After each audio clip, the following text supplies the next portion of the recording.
chụp 3 lần là có 3 con ếch mọi người. Thì ếch thì em đã nuôi ở trong bể rồi đó. Chị em tôi nghe có ếch là đứa đi hái cà, đứa đi hái rau, một lúc là có đủ đầy mấy thứ. Em dâu tôi là đứa đảm đang, bắt chồng thì chát ướp, vợ thì nấu nướng, căn bếp chật chội bùi bặm rửa mà thấy vui. Bếp thịt, luộc gà, bếp thì xào cà, nướng thịt luộc thì nấu canh, nhìn món nào cũng ngon đáo để. Em dâu tôi thì tay nhanh thoăn thoắt, chị chĩa ống nhòm quay phim hắn cứ cười.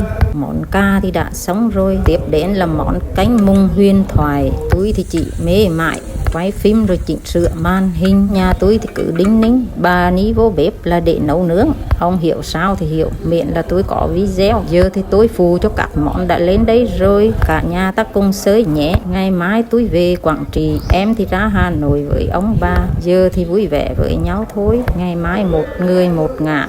Hẹn các em cùng gặp nhau ở Vũng Tàu he.